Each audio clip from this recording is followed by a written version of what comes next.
ಆದರೆ ಅದು ಸತ್ಯ ಸಂಗತಿಯಾಗಿ ಹೇಳ್ತಾ ಇದ್ದಾಳೆ. ವಿನಿಮಂತೆ ಹಿತ್ವಾಂ ದೃಷ್ಟ್ವಾ ಪುಮಾಂಸಂ ಕಂ ನಲೋಭಯೇ ಬಿಭರ್ಷಿ ಪರಮಂ ರೂಪಂ ಅತಿ ಮಾನುಷಮದ್ಭುತಂ. ಮನುಷ್ಯರಲ್ಲಿ ಇಲ್ಲದ, ಮನುಷ್ಯರಲ್ಲೆಲ್ಲರನ್ನು ಮೀರಿದ ಅತ್ಯದ್ಭುತವಾಗಿರುವಂತಹ ನಿನ್ನ ಈ ರೂಪವನ್ನ ನಾನು ನೋಡಿ, ಅಂತಹ ರೂಪವನ್ನು ನೋಡ್ತಾ ಇದ್ದೀನಿ. ತಿರ್ಯಗ್ಯೋನಿಗತಶ್ಚಾತ್, ಬೆಕ್ಕೋ ಅಥವಾ ಬೇರೆ ಬೇರೆ ಪ್ರಾಣಿಗಳು, ಹಸುವೋ ಆನೆಯೋ ಕುದುರೆಯೋ, ಅವುಗಳು ನಿನ್ನನ್ನು ಕಾಣ್ತಾ ಇವೆ, ನಿನ್ನನ್ನು ನೋಡಿ ಮೆಚ್ಚಿವೆ. ನಿರೀಕ್ಷಂತೆ ಸವಿಸ್ಮಯ, ಆಶ್ಚರ್ಯಚಕಿತವಾಗಿ ನಿನ್ನನ್ನು ಕಂಡಿವೆ, ನೋಡ್ತಾ ಇವೆ. ತವ ರೂಪ ಮನಿಂದ್ಯಾಂಗಿ ಕಿಂ ಪುನರ್ ಮಾನವಾಭುವಿ ರಾಜ ವಿರಾಟ ಸುಶೋಣಿ ಮಾಂ ವಿಹಾಯ ವರಾರೋಹೆ ತ್ವಾಂ ಗಚ್ಚೇತ್ ಸರ್ವ ತೇಜಸ. ಪೂರ್ಣವಾಗಿ ಮನಸ್ಸನ್ನಿಟ್ಟು, ನಿನ್ನಲ್ಲೇ ಮನಸ್ಸನ್ನಿಟ್ಟು ನಿನ್ನ ಮದುವೆ ಮಾಡಿಕೊಂಡು ಇದ್ದು ಬಿಟ್ರೆ ನನ್ನ ಗತಿ ಏನು? ಆದ್ದರಿಂದ ನೀನು ನನ್ನ ಮನೆಯಲ್ಲಿ ಇರಬೇಡ, ಬರಬೇಡ, ಹೊರಟೋಗು. ಯಂಹಿತ್ವಂ ಅನವದ್ಯಾಂಗಿ ನರಮಾಯತಲೋಚನೆ ಸುಪ್ರಸನ್ನ ವೀಕ್ಷೇತಾ ಸಕಾಮ ವಶಗೋ ಭವೇತ್ ಸುಸ್ನಾತ ಅಲಂಕೃತ ಹಿತ್ತಂ ಯಮೀಕ್ಷೇತಾ ಹಿ ಮಾನುಷಂ ಗ್ಲಾನಿರ್ನತಸ್ಯ ದುಃಖಂ ವಾ ನತಂದ್ರಿರ್ನ ಪರಾಜಯ.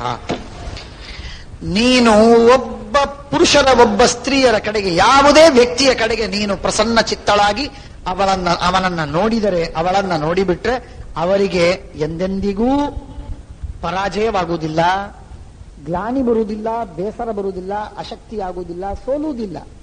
ನಿನ್ನ ಕರುಣೆ, ನಿನ್ನ ಕೃಪಾ ಕಟಾಕ್ಷ ಅಷ್ಟದ್ಭುತವಾಗಿದೆ. ಇದು ನಿನ್ನ ಲಾವಣ್ಯ, ನಿನ್ನ ದೇಹದ ಲಕ್ಷಣಗಳಿಂದ ನಾನು ಹೇಳಬಹುದಾದ. ಇಂಥ ಉತ್ತಮವಾದ ರೂಪವನ್ನು ತಾಳಿದ ನಿನ್ನನ್ನ ನಾನು ಹೇಗೆ ನನ್ನ ಸೇವಕಿ ದಾಸಿ ಎಂದು ಪರಿಗಣನೆ ಮಾಡಲಿ, ಹೇಗೆ ನಾನು ಇಟ್ಕೊಳ್ಳಿ? ಸಾಧ್ಯವಿಲ್ಲ. ಗ್ಲಾನಿನ್ ನತಸ್ಯ ದುಃಖಂ ವಾ ನತಂದಿರ್ ನ ಪರಾಜಯ ನ ಶೋಕೋ.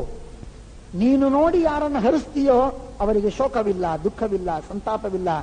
ಅವರಿಗೆ ಸಿಟ್ಟು ಎನ್ನುವುದು ಅಳಿದು ಹೋಗುತ್ತೆ, ಸುಳ್ಳು ಮಾತಾಡುವುದಿಲ್ಲ. ಯಂ ತ್ವಂ ಸರ್ವಾನವದ್ಯಾಂಗಿ ಭಜೇತಾಹ ಸುಮಲಂಕೃತ ನವ್ಯಾಜನ್ನ ಜರಾತಸ್ಯ ನ ತೃಷ್ಣಾಯ ನಕ್ಷುಧಾ ಭವೇತ್ ನ ಸಜೀವೇದಿತಿ ಮೇ ಮತಿಃ ಯಥಾ ಕರ್ಕಟಕಿ ಗರ್ಭಂ ಆಧತ್ತೆ ಮೃತ್ಯುಮಾತ್ಮನಃ ತಥಾವಿಧಮಹಂ ಮನ್ಯೆ ತವ ಶುಭ್ರ ಸಮಾಗಮಂ.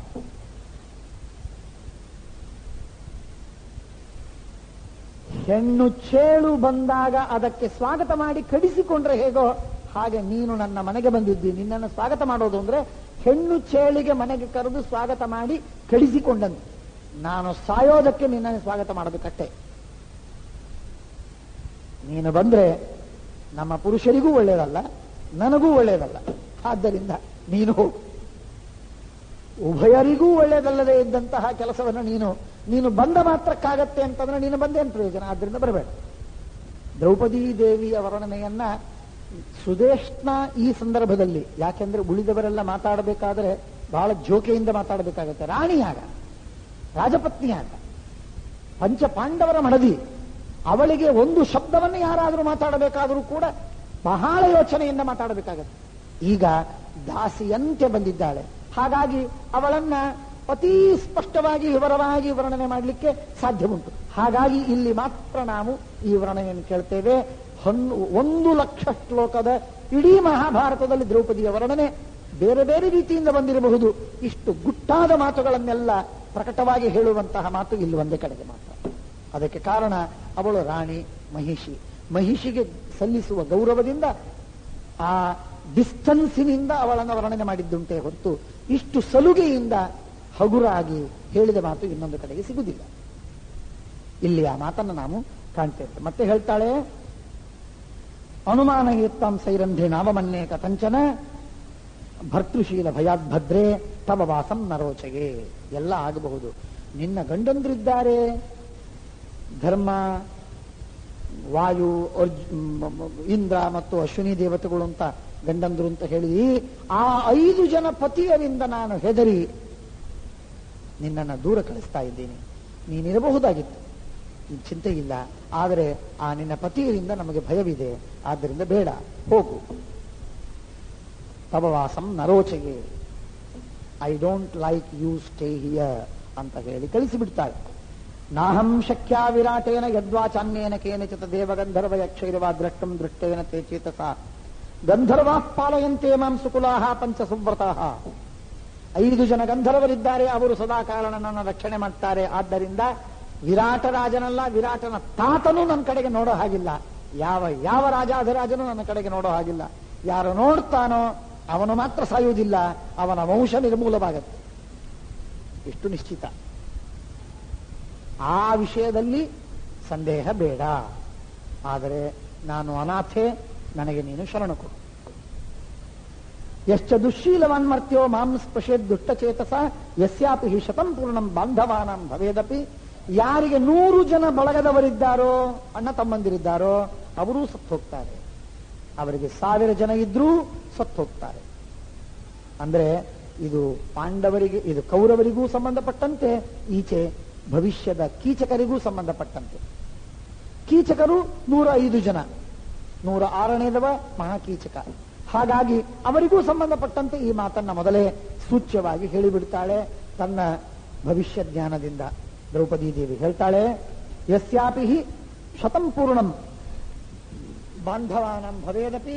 100 ಜನ ಬಳಗದವರ ಗುಂಪು ಪೂರ್ಣವಾಗಿರಬಹುದು, ಆದರೆ ಅವರು ಏನು ನನ್ನನ್ನ ಕಡೆಗೆ ನೋಡುವಂತಿಲ್ಲ, ಅವರೆಲ್ಲ ಬಲಿಷ್ಠರಿದ್ದಾರೆ ಅಂತ ಸೊಕ್ಕಿನಿಂದಿದ್ರು ಕೂಡ ನನ್ನ ಕಡೆಗೆ ದುಷ್ಟಚೇತಸ್ಸಿನಿಂದ ನೋಡಿದ್ದಾದ್ರೆ ಅವರು ಸಾಯೋದು ನಿಶ್ಚಿತ.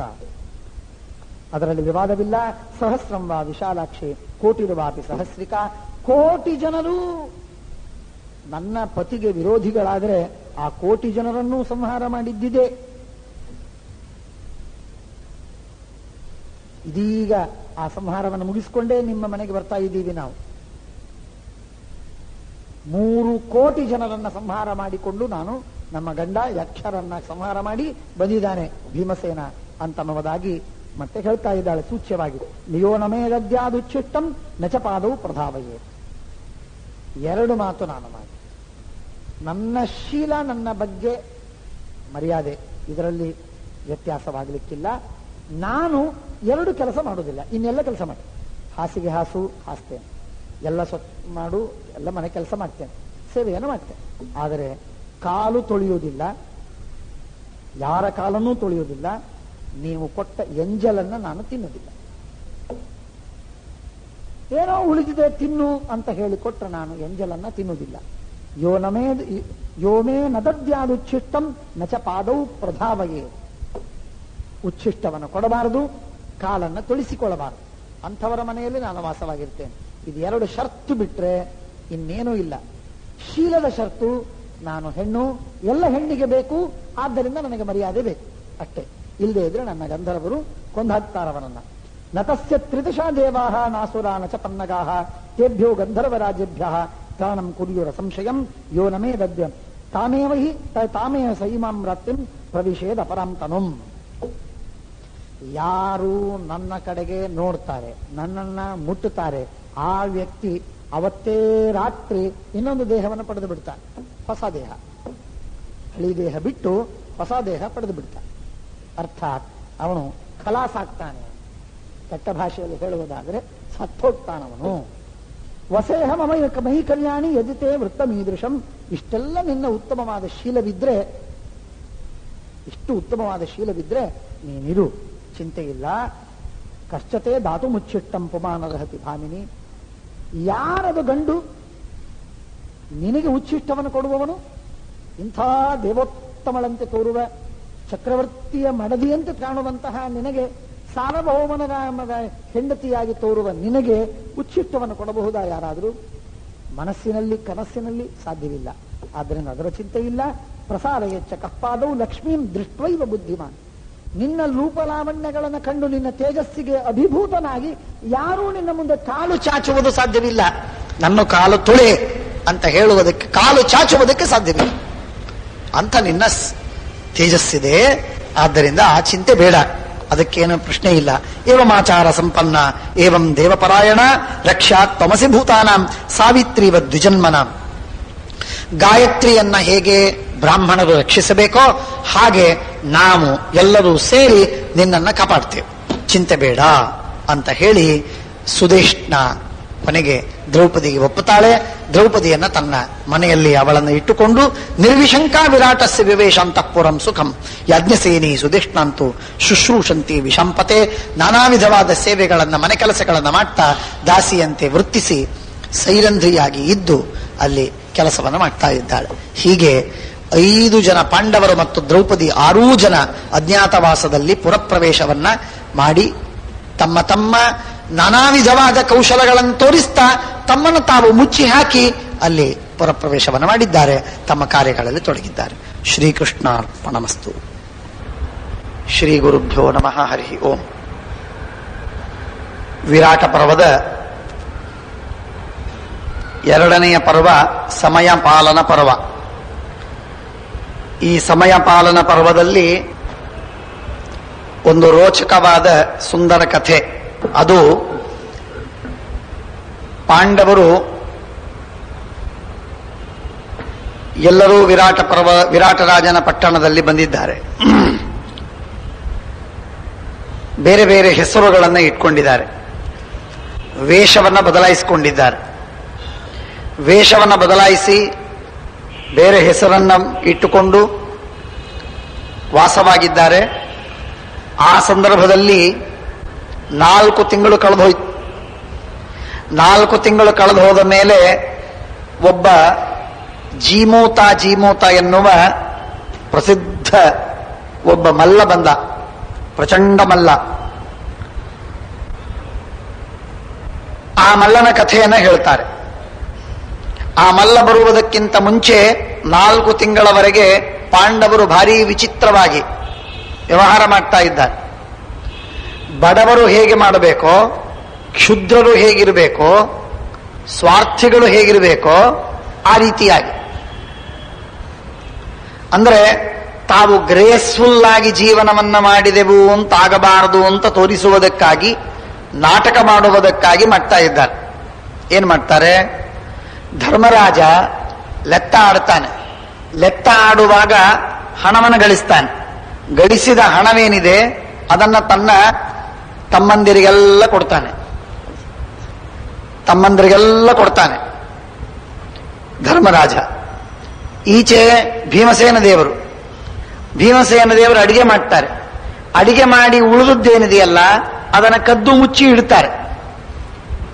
ಅದು ಹೆಚ್ಚು ಕಡಿಮೆ ಅಡಿಗೆಯವರು ಈ ತರಹ ಮಾಡ್ತಾರೆ, ಈ ತರಹ ಮಾಡಿದ್ರು ಅಂತಂದ್ರೆ ಅವರು ಅಡಿಗೆಯವರು, ಮಾಡದೇ ಇದ್ರೆ ಅವರು ಅಡಿಗೆಯವರೇನಲ್ಲ ಅನ್ನೋದಕ್ಕೆ ಸೂಚನೆ ಏನೋ. ಹಾಗೆ ಈ ಮಹಾರಾಯ ಭೀಮಸೇನ ಅವನಿಗೇನು ಅಗತ್ಯ ಇತ್ತೋ ಏನೋ ಅವುಗಳನ್ನೆಲ್ಲ ಅತಿಸೃಷ್ಟಾನಿ ಮತ್ಸ್ಯೇನ ವಿಕ್ರೀಣನ್ನಿವ ಭಾತೃಷು, ಕೊಂಡವರಂತೆ ಸ್ವಲ್ಪ ಹಣ ಕೊಡೋದು, ಹೆಚ್ಚಿಗೆ ತೊಂದ್ಕೊಳ್ಳೋದು, ತಗೊಂಡು ಅವನ್ನ ಬೇರೆಯವರಿಗೆ ಕೊಟ್ಟುಬಿಡೋದು, ತನ್ನ ತಮ್ಮಂದ್ರಿಗೆಲ್ಲ ಅಣ್ಣ ತಮ್ಮಂದ್ರಿಗೆ ಕೊಟ್ಟುಬಿಡೋದು, ತಿನ್ನಿ ಅಂತೆ. ಹೀಗೆ ಭೀಮಸೇನ ದೇವರು ಮಾಡಿದರು. ಇವನು ಬೃಹನ್ನಲ ಅರ್ಜುನ ಷಂಡರ ವೇಷವನ್ನು ಹಾಕಿಕೊಂಡು ಅಂತಃಪುರದಲ್ಲಿ ವಾಸವಾಗಿದ್ದ. ಅಂತಃಪುರದಲ್ಲಿ ವಾಸವಾಗಿರುವಂತಹ ಅರ್ಜುನ ಹೆಣ್ಣು ಮಕ್ಕಳ ಮಧ್ಯದಲ್ಲಿ ನೃತ್ಯವನ್ನು ಕಲಿಸಿದೆ, ಅವರಿಗೆ ಚಂದ ಚಂದದ ಅಲಂಕಾರವನ್ನು ಮಾಡಿದೆ, ಹೀಗೆಲ್ಲ ಮಾಡ್ತಿದ್ದ. ಆ ಬೃಹನ್ನಲ ಅರ್ಜುನ ಉಳಿದ ಏನು ಬಟ್ಟೆಗಳಿತ್ತೋ ಆ ಬಟ್ಟೆಗಳನ್ನ ಕೊಳ್ಳೋದು, ಸ್ವಲ್ಪ ಹಣ ಕಮ್ಮಿ ಕೊಟ್ಟು ಅದನ್ನ ಸೆಕೆಂಡ್ ಹ್ಯಾಂಡ್ ಬಟ್ಟೆಗಳನ್ನು ಕೊಂಡು ತನ್ನ ಅಣ್ಣ ತಮ್ಮಂದರಿಗೆ ಅದನ್ನು ತಲುಪಿಸೋದು, ಅವರಿಗೆ ಸರಬರಾಜು ಮಾಡೋದು, ಈ ತರಹ. ಆಮೇಲೆ ನಕುಲ ಅವನು ಕೂಡ ಕುದುರೆ ಉಪಾಯಗಳನ್ನ ಬೇಕಾದಷ್ಟು ಮಾಡಿ ಹಣಗಳನ್ನು ಗಳಿಸಿ ಆ ಹಣವನ್ನ ಮತ್ತೆ ಅಣ್ಣ ತಮ್ಮಂದರಿಗೆ ಕೊಡೋದು. ಹೀಗೆ ಸಹದೇವ ಎಲ್ಲರೂ ಇದೇ ತರಹ. ದಧಿಕ್ಷೀರಂ ಘೃತಂ ಚೈವ. ಸಹದೇವನಂತೂ ಭಾರಿ ವಿಚಿತ್ರ, ಅವನು ಗೋಪಾಲಕ. ಹಾಗಾಗಿ ಗೋಪಾಲಕನಾದದ್ದರಿಂದ ಆ ಆಕಳುಗಳ ಏನೋ ಹಾಲು, ಮೊಸರು, ತುಪ್ಪ, ಬೆಣ್ಣೆ ಇತ್ತೋ ಅವುಗಳನ್ನು ತರೋದು, ಕದ್ದು ಮುಚ್ಚಿಕೊಡೋದು, ಅದನ್ನು ಯಾರ ಕಡೆಯಿಂದಲೂ ಕಳಿಸೋದು. ಅಲ್ಲ ಅವನಿದಾನಲ್ಲ ಅವನು ಕುದುರೆಯವನು, ಅವನಿಗೆ ಕೊಟ್ಟು ಬಾ, ಪಾಪ ಏನೋ ಹಸದಾಗಿರದೆ ಅವನಿಗೆ ಕೊಟ್ಬಿಡು ಅಂತ ಹೇಳಿ ಕಳಿಸೋದು. ಹೀಗೆ ಎಲ್ಲ ಅಣ್ಣ ತಮ್ಮಂದರು ಕೂಡ ಅವ್ರದೊಂದು ಸಿಂಡಿಕೇಟ್, ಅವ್ರದೊಂದು ಗುಂಪು, ಭಾರಿ ವಿಚಿತ್ರವಾದ ಗುಂಪು. ಎಲ್ಲಿ ಹೋದ್ರೂ ಕೂಡಿರ್ತಿರ್ಲಿಲ್ಲ, ಆದರೆ ಕೂಡಿದವರೇ ಇದ್ರು ಯಾವಾಗಲೂ. ಹಾಗೆ ಅವರು ನಡ್ಕೊಂಡಿರು. ಕೃಷ್ಣಾತ ಸರ್ವಾನ್ ಭ್ರಾತೃಸ್ತಾನ್ ನಿರೀಕ್ಷಂತಿ ತಪಸ್ವಿನಿ. ಅವಳು ಏನು ಮಾಡ್ತೀವಿ, ಈ ತುಡುಗು ಮಾಡಲಿಲ್ಲ ಯಾರು, ಮತ್ತೆ ಯಾರು ತುಡುಗು ಮಾಡಿಲ್ಲ. ಆದರೆ ಸೆಕೆಂಡ್ ಹ್ಯಾಂಡ್ ಆಗಿ ಕೊಳ್ಳೋದು, ಕಡಿಮೆ ಹಣ ಕೊಟ್ಟುಕೊಳ್ಳೋದು, ಅಷ್ಟರೊಳಗೆ ಅದನ್ನು ಸ್ವಲ್ಪ ಮಾಡಿ ಎಲ್ಲ ವ್ಯವಸ್ಥೆ ಮಾಡಿ ಮಾಡೋದು. ಈ ತರಹ ಪಾಂಡವರು ಇದ್ರು. ಅಂದ್ರೆ ಪಾಂಡವರು ಇವರು ರಾಜರು ಅಂತ ಕಲ್ಪನೆಯೂ ಬರಬಾರದು. ಕರ್ಮಕಾರಕರು ಅಂದ್ರೆ ಸಾಮಾನ್ಯವಾಗಿ ಅವರಿಗೆ ಹಣದ ಲೋಭ, ಸ್ವಾರ್ಥ, ಮೋಸ, ಸ್ವಲ್ಪ ಏನೋ ಎಲ್ಲ ಇರ್ತದೆ ಅವರು. ಆ ಸ್ವಭಾವ ಏನಿದೆ ಈ ಪಾಂಡವರಲ್ಲಿ ಇತ್ತು ಅಂತ ಅನ್ನೋದನ್ನು ತೋರಿಸಿ ತಾವು ಪಾಂಡವರಲ್ಲ ಅಂತ ಮುಚ್ಚಿ ಹಾಕುವ ಪ್ರಯತ್ನ ಒಟ್ಟಾರೆ ಉದ್ದೇಶ. ಹಾಗೆ ಅವರೆಲ್ಲ ಮಾಡ್ತಿದ್ರು. ಸಾಶಂಕಾಧಾರ್ತರಾಷ್ಟ್ರಸ್ಯ ಭಯಾತ್ ಪಾಂಡು ಸುತಸ್ತದ. ಎಲ್ಲರಿಗೆ ಭಯ. ಯಾವಾಗ ಕೌರವರಿಗೆ ಗೊತ್ತಾಗುತ್ತೋ ನಾವಿಲ್ಲಿದ್ದೇವೆ ಅಂತ ಗೊತ್ತಾಗಿಬಿಟ್ರೆ ಮತ್ತೆ ಅವರು ನಮ್ಮನ್ನು ಗುರ್ತಿಡಿತಾರೆ, ಗುರ್ತಿಡಿದು ನಮಗೆ ಪೀಡೆ ಕೊಡ್ತಾರೆ ಅಂತನ್ನುವುದಕ್ಕಾಗಿ ಬಹಳ ಕಷ್ಟಪಟ್ಟು ಯಾರಿಗೂ ಗೊತ್ತಾಗದಿದ್ದಂತೆ ಇರಬೇಕು ಅಂತನ್ನುವ ಪ್ರಯತ್ನದಲ್ಲಿದ್ದಾರೆ. ಅಥಮಾಸೆ ಚತುರ್ಥೇತು, 4ನೇ ತಿಂಗಳು ಬಂತು.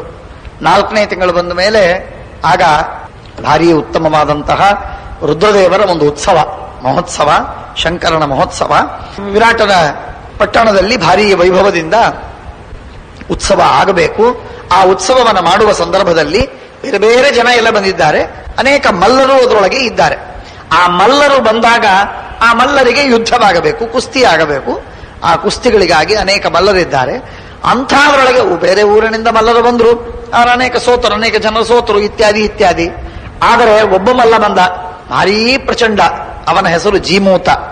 ಆ ಮಲ್ಲ ಬಂದು ಅವನು ಎಲ್ಲ ಕಡೆಗೆ ಹೇಳ್ತಾನೆ, ತೇಷಾಮೇಕೋ ಮಹಾನಾಸೀತ್ ಸರ್ವಮಲ್ಲ ಮಲ್ಲಾನ್ ಅನಾಥ ಮಲ್ಲಾನ್ ಅಥಾಹ್ವಯತ್. ನನ್ನ ಜೊತೆಗೆ ಯಾರು ಯುದ್ಧವಾಡ್ತೀರಿ?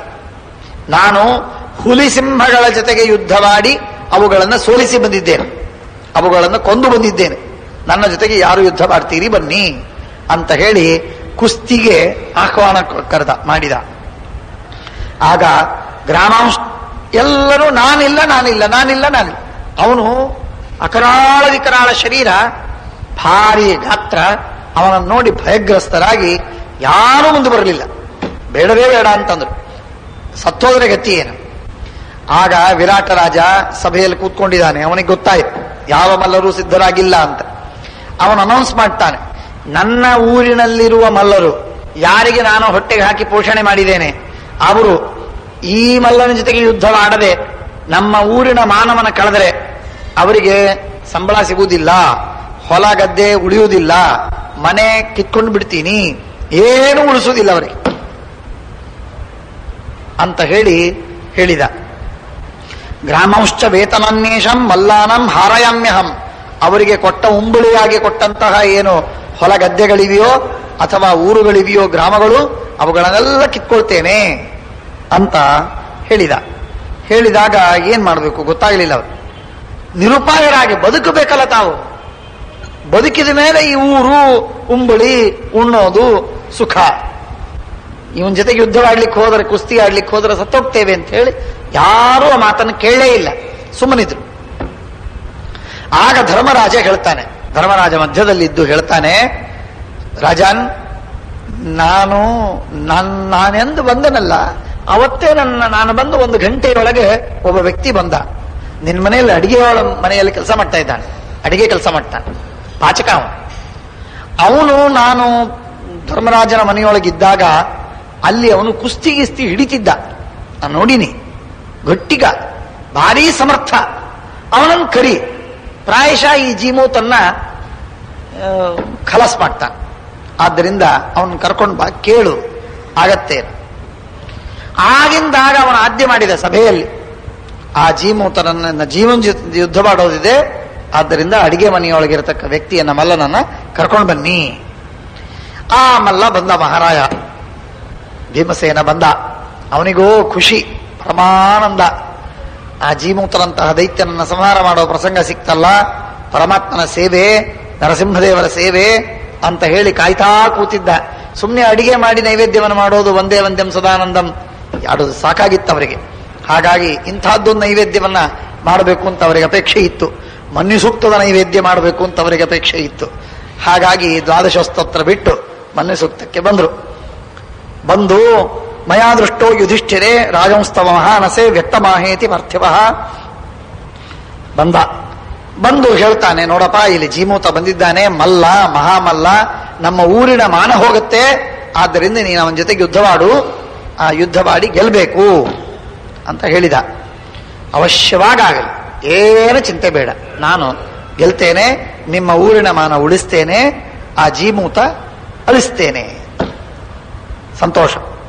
ಅದಕ್ಕೆ ಹೇಳ್ತಾನೆ ಭೀಮಸೇನ ದೇವರು ಹೇಳ್ತಾರೆ ನೋಡಿ, ಬಹಳ ಮಹತ್ವದ ಮಾತು, ಬಹಳ ಮಹತ್ವದ ಮಾತು. ಚೋದಿತಸ್ತಥ ಯೋದ್ಧುಂ ತಥೋಬ್ರವಿದ್ವಾಕ್ಯಂ ಯುದ್ಧುಂ ಶಕ್ನೋಮಿ ಭೂಪತೆ. ನರೇಂದ್ರ ತೇ ಪ್ರಭಾವೇನ, ನಿನ್ನ ಪ್ರಭಾವದಿಂದ, ನಿನ್ನ ಪ್ರಭಾವದಿಂದ, ನಿನ್ನ ಅನುಗ್ರಹದಿಂದ ನಾನು ಆ ಕೆಲಸವನ್ನು ಮಾಡ್ತೇನೆ. ಭೀಮಸೇನ ದೇವರು ವಿರಾಟರಾಜನಿಗೆ ಎಂದೂ ಯಾರಿಗೆ ಬಾಯಿ ತೆಗೆದವರಲ್ಲ ಮಹಾರಾಯ. ವಿರಾಟರಾಜನಿಗೆ ಹೇಳೋ ಪ್ರಸಂಗ ಬಂತು, ನಿನ್ನ ಅನುಗ್ರಹದಿಂದ ನಿನ್ನ ಪ್ರಭಾವದಿಂದ ನಾನು ಈ ಕೆಲಸ ಮಾಡ್ತೇನೆ ಅಂತ ಹೇಳಿದ್ರು ಭೀಮಸೇನ ದೇವರು. ಹೇಳ್ತಾರೆ, ನರೇಂದ್ರತೆ ಪ್ರಭಾವೇನ ಶ್ರೇಯಾಶಕ್ತ್ಯಾಚ ಶಾಸನಾತ್ ಅನೇನ ಸಹ ಮಲ್ಲೇನ ಯೋದ್ಧುಂ ರಾಜೇಂದ್ರ ಶಕ್ನುಯಾಂ ಯುಧಿಷ್ಠಿರ ಕೃತಂ ಜ್ಞಾತ್ವಾ ಶ್ರೇಯಾ ತವ ವಿಶಾಂಪತೆ. ಯುಧಿಷ್ಠಿರನ, ನಮ್ಮ ರಾಜ ಯುಧಿಷ್ಠಿರ, ಆ ಯುಧಿಷ್ಠಿರನ ಮತ್ತು ಅನುಗ್ರಹದಿಂದ ನಾನು ಇವನ ಜೊತೆಗೆ ಯುದ್ಧ ಮಾಡ್ತೇನೆ. ಇನ್ನೇನು, ಮಹಾದೇವರು ಇವತ್ತು ಉತ್ಸವಕ್ಕೆ ಮುಖ್ಯವಾಗಿ ದೇವತೆ. ಆ ಇವತ್ತಿನ ಉತ್ಸವದಲ್ಲಿ ಆರಾಧ್ಯರಾಗಿರುವ ಮಹಾದೇವತೆಯ ಅನುಗ್ರಹದಿಂದ ನಾನು ಅವಶ್ಯವಾಗಿ ಇವನ ಜೊತೆಗೆ ಯುದ್ಧವಾಗ್ತೇನೆ, ಏನ್ ಚಿಂತೆ ಬೇಡ ಅಂತ ಹೇಳಿದಾಗ ಇದು 3 ಮಾತುಗಳನ್ನು ಹೇಳಿದ. ಒಂದು ನಿನ್ನ ಅನುಗ್ರಹದಿಂದ, 2 ಯುಧಿಷ್ಠಿರನ ಅನುಗ್ರಹದಿಂದ, 3 ಮಹಾದೇವರ ಕೃಪೆಯಿಂದ. ಇದು 3 ಭೀಮಸೇನ ದೇವರಿಗೆ ಲಾಗುವಾಗುವುದಲ್ಲ, ಅವರಿಗೆ ಸಂಬಂಧಿಸುವುದೇ ಅಲ್ಲ. ಇದು ಸಂಬಂಧಿಸುವುದಲ್ಲ, ಇಷ್ಟೇ ಅಲ್ಲ, ಅವರು ಹೇಳೋರಲ್ಲ ಈ ತರಹ. ಯಾರ್ಯಾರಿಗೂ ಈ ತರಹ ಬಾಯಿ ತೆಗೆದವರಲ್ಲ, ಯಾರ್ಯಾರಿಗೂ ಈ ತರಹ ಅವರಿಗೆ ಸೊಪ್ಪು ಹಾಕಿದವರಲ್ಲ. ಇಂಥ ಮಹಾ ಘನಗುಂಭ ಗಂಭೀರವಾದ ವ್ಯಕ್ತಿತ್ವ ಅವರದು, ಭೀಮಸೇನ ದೇವರದು. ಇಲ್ಲಿ ಯಾಕೆ ಹೀಗೆ ಮಾತಾಡಿದ್ರು? ಅನಿವಾರ್ಯ. ರಾಜರಿಗೆ ಆ ವಿಧವಾದ ಪ್ರಶಂಸೆಯನ್ನ ಮಾಡದ ಹೊರತು ಪ್ರಜೆಗಳು ಇರಬಾರದು. ಪ್ರಜೆಗಳು ಆ ರೀತಿಯಾಗಿ ಗೌರವವನ್ನು ತೋರಿಸಬೇಕು. ಇದು ರಾಜ್ಯದ ನಿಯಮ. ನಾನೀಗ ಏನೋ ಪ್ರಸಂಗ ಬಂದದ್ದಕ್ಕೆ ಈ ರಾಜನ ಮನೆಯಲ್ಲಿ ಅಜ್ಞಾತವಾಸದಲ್ಲಿ ಇರುವ ಪ್ರಸಂಗ ಬಂದಿದೆ, ಆದ್ದರಿಂದ ನಾನು ಇಲ್ಲಿ ಶಾಠ್ಯವನ್ನು ಮಾಡಬಾರದು ಅಂತ ಹೇಳಿ ವಿನಯದಿಂದ ಈ ಮಾತನ್ನು ಆಡಿದರು. ಈ ಮಾತನ್ನು ಆಡಿದರೆ ಭೀಮಸೇನ ದೇವರು ಆಡೋರು, ನಾವು ನೀವಲ್ಲ, ನಾವು ನೀವು ಎಲ್ಲರೂ ಯಾವಾಗಲೂ ನರಾನಸ್ತುತ್ವ ನೀಚಾನ್, ಎಲ್ಲ ಕೆಟ್ಟ ಜನರನ್ನೇ ಸ್ತೋತ್ರ ಮಾಡತಕ್ಕಂತಹ ಅಯೋಗ್ಯ ಕೆಲಸವನ್ನೇ ಮಾಡ್ತೇವೆ. ಭೀಮಸೇನ ದೇವರು ಮಾಡೋರಲ್ಲ. ಅವ್ರು ಹೇಗೆ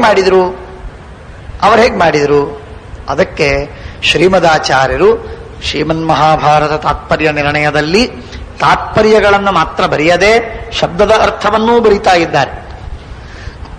ಮಹಾಭಾರತದ ಅನೇಕ ಸಂದರ್ಭಗಳಲ್ಲಿ ಈ ತರಹ ಶಬ್ದಾರ್ಥವನ್ನು ಬರೀತಾರೆ.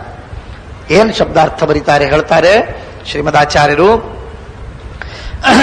ವೇದದಲ್ಲಿ ಈ ತರಹ ಹೇಳೋದಿದೆ, ವೇದದಲ್ಲಿ ಈ ತರಹ ಹೇಳೋದಿದೆ. ಏನ್ ಹೇಳೋದಿದೆ ನೋಡಿ, ಹೇಳ್ತಾರೆ, ವಸಿಷ್ಠರ ಜೊತೆಗೆ ಒಬ್ಬ ವಾಮದೇವ ಋಷಿಗಳು ಅಂತ ಆಗಿ ಹೋದ್ರು. ಮಹಾನುಭಾವ, ಅಪರೋಕ್ಷ ಜ್ಞಾನಿಗಳು, ಭಗವಂತನ ವಿಶೇಷ ಕರುಣಾಪತ್ರ. ಅವರು ಒಂದು ಮಿಸ್ಟಿಕ್ ಆಗಿ ಒಂದು ಮಾತನ್ನು ಹೇಳಿದ್ದಾರೆ, ಅನುಭಾವಿಯಾಗಿ ಒಂದು ಮಹತ್ವದ ಮಾತನ್ನು ಹೇಳಿದ್ದಾರೆ. ಅದು ಋಗ್ವೇದದಲ್ಲಿ ದಾಖಲೆಯಾಗಿದೆ. ಅಲ್ಲೇನ್ ಹೇಳ್ತಾರೆ ಅಂತಂದ್ರೆ ಅವರ ದೃಷ್ಟಿ ಅತ್ಯಂತ ಅಧ್ಯಾತ್ಮ ದೃಷ್ಟಿ,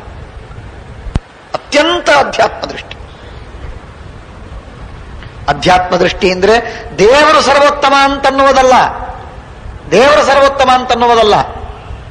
ಅದು ಸ್ಥೂಲ, ಬಹಳ ಸ್ಥೂಲ. ಅತೀ ಸೂಕ್ಷ್ಮವಾಗಿರುವಂತಹ ದೃಷ್ಟಿಯಿಂದ ಭಗವಂತನ ಮಹಿಮೆಯನ್ನು ಕೊಂಡಾಡುವ ಅವರ ಒಂದು ಅನುಭಾವಿ ವಚನ ಅದು ಬಂತು ಅವರ ಬಾಯಿಯಿಂದ. ಅವರೇನ್ ಹೇಳ್ತಾರೆ ಅಂತಂದ್ರೆ, ನಾವೆಲ್ಲ ಮಾತಾಡ್ತೇವಲ್ಲ, ದೇವರ ದಯೆಯಿಂದ ನಾನು ಮಾಡಿದೆ, ದೇವರ ದಯೆಯಿಂದ ನೀನು ಹೋಗ್ತೀಯಾ, ದೇವರ ದಯೆಯಿಂದ ರೋಗ ಕಮ್ಮಿ ಆಯಿತು, ದೇವರ ದಯೆಯಿಂದ ಹಣ ಸಿಕ್ತು ಹೇಳೋದಿಲ್ಲ ನಾವು. ನಾವೆಲ್ಲರೂ ಆಧ್ಯಾತ್ಮಿಕರೇ, ದೇವರು ದೇವರು ದೇವರು ದೇವರು ಅಂತಂತೇವಲ್ಲ, ಬಡ್ಕೋತೇವಲ್ಲ. ಆದ್ದರಿಂದ ನಾವು ಆಧ್ಯಾತ್ಮಿಕರು. ಇಷ್ಟು ಮಾತಾಡಿ ಮುಗಿಸ್ಲಿಲ್ಲ, ಇನ್ನೂ ಡೀಪರ್ ದೆನ್ ದ ಡೀಪೆಸ್ಟ್ ಅಧ್ಯಾತ್ಮದಲ್ಲಿ ಪ್ರವೇಶ ಮಾಡಿ ಅವರು ಮಾತಾಡ್ತಾರೆ. ಏನು ಮಾತಾಡ್ತಾರೆ ಅವರು? ಸ್ವಾರಸ್ಯವಾಗಿ ಅಂತಂದ್ರೆ ನಾನೇ ಈ ದೇಶದ ಪ್ರಧಾನಮಂತ್ರಿ, ನಾನೇ ಸೂರ್ಯನಾಗಿ ಜಗತ್ತಿಗೆ ಬೆಳಕು ಕೊಡುವವ, ನಾನೇ ನಿಮ್ಮೆಲ್ಲರ ರೋಗವನ್ನ ಪರಿಹಾರ ಮಾಡಿದವ, ನಾನೇ ಬೇರೆ ಬೇರೆ ಆ ಕೆಲಸ ಈ ಕೆಲಸ ಮಾಡಿದವ, ಹೀಗೆ ನಾನೇ ನಾನೇ ನಾನೇ ಅಂತ ಆ ವಾಮದೇವರು ಹೇಳುವುದಕ್ಕೆ ಪ್ರಾರಂಭ ಮಾಡಿಬಿಟ್ಟು. ಅವರೇನ್ ಹೇಳ್ತಾರೆ ವಾಮದೇವರು? ವಾಮದೇವರು ಒಬ್ಬ ಸಾಮಾನ್ಯ ಋಷಿಯವರು. ವಾಮದೇವರು ಸಾಮಾನ್ಯ ಋಷಿಯವರು, ಅವರೇನು ಬಹಳ ದೊಡ್ಡ ಋಷಿ ಏನಲ್ಲ, ವಸಿಷ್ಠರಿಗಿಂತಲೂ ಕಮ್ಮಿ, ಅಂತೂ ಸಾಮಾನ್ಯ ಋಷಿ, ದೊಡ್ಡವರೇ, ಮಹಾನುಭಾವರು, ನಮ್ಮೆಲ್ಲರ ದೃಷ್ಟಿಯಿಂದ ಜಗತ್ತಿನಲ್ಲಿ ಮಹಾನುಭಾವರು. ಆದ್ರೆ ನಾನು ಹೇಳೋದು ಆ ದೇವತೆಗಳ ದೃಷ್ಟಿಯಿಂದ ಬಹಳ ದೊಡ್ಡವರೇನಲ್ಲ, ದೇವತೆಗಳಿಗಿಂತ ಬಹಳ ಚಿಕ್ಕವರು. ಸ್ವಯಂಭುವ ಮನು ಬಹಳ ದೊಡ್ಡವ. ವಾಮದೇವ್ ಹೇಳ್ತಾನೆ, ನಾನೇ ಸ್ವಯಂಭುವ ಮನುವಾಗಿದ್ದೆ. ವಾಮದೇವರು ಎಂದೆಂದಿಗೂ ಸ್ವಯಂಭುವ ಮನುವಾಗಿಲ್ಲ. ನಾನೇ ಸೂರ್ಯನಾಗಿದ್ದೆ. ವಾಮದೇವರು ಎಂದೆಂದಿಗೂ ಯಾವ ಜನ್ಮದಲ್ಲೂ ಸೂರ್ಯನ ರೂಪವನ್ನು ತಾಳಿಲ್ಲ, ಸೂರ್ಯ ಜನ್ಮವನ್ನು ತಾಳಿಲ್ಲ. ನಾನೇ ಇಂದ್ರನಿಗೆ ರಾಜ್ಯವನ್ನು ಕೊಟ್ಟೆ, ಸ್ವರ್ಗವನ್ನು ಕೊಟ್ಟೆ, ಅಸುರರಿಂದ ಕಿತ್ತಿ ಅಂತ ಹೇಳ್ತಾರೆ.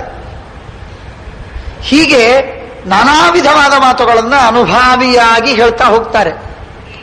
ನೋಡಿದರೆ ಉಪನಿಷತ್ ಆ ವೇದವನ್ನು ನೋಡಿದರೆ ವಾಮದೇವರ ತಲೆ ಕೆಟ್ಟಿದೆ ಅಂತ ಹೇಳಬೇಕು, ವಾಮದೇವರ ತಲೆ ಕೆಟ್ಟಿದೆ ಅಂತ ಹೇಳಬೇಕು.